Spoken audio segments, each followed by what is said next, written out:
Nothing quite gets the hype going for next generation like when developers start talking about the next generation of games.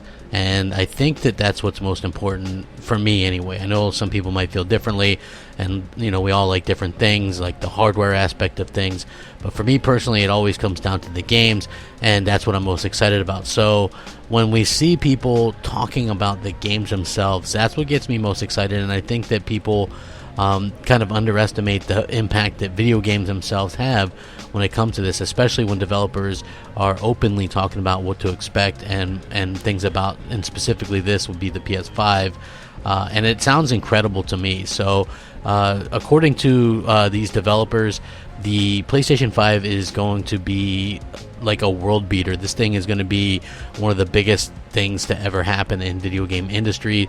Clearly the big buzzword is ray tracing and things like that.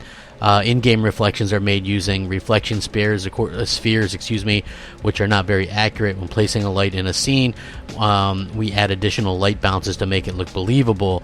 Who's a lighting artist? He says the new ray tracing technology produces accurate light bounces, reflections, and shadows, bringing out many of the details in 3D environments.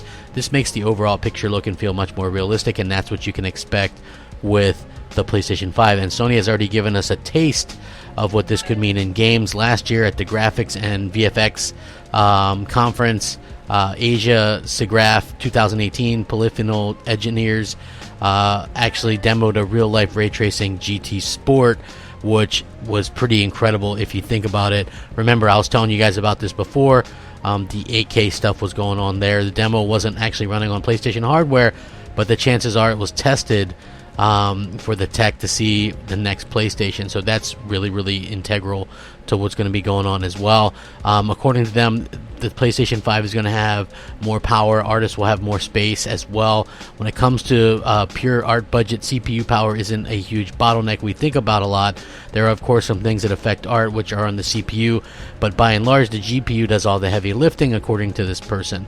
From what we've seen so far, the clock speed of the GPU won't be a massive amount faster than existing console hardware, but even a difference of, say, 10 to 15% in GPU compute power could mean a lot of smaller improvements across the board and lead to better looking games. Also faster as well. You're going to get faster development time, which I think will be good.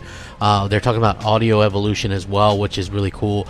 Obviously the solid state drive, Sony is supposed to have the edge with the solid state drive stuff so far from what we've heard, which I think bodes extremely well for them. So what's going to come out to next generation is going to come down to the games. Obviously both consoles are going to be extremely powerful, but I believe that the PlayStation 5, from everything I've heard and we've been hearing, is going to have the definite edge where the solid state drive is concerned and the lack of load times and stuff like that. I think Microsoft is going to have something similar, but probably not as good, in my opinion, just from different ramblings that I've heard.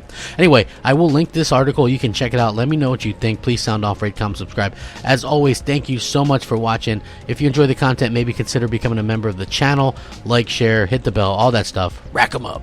Crapgamer out.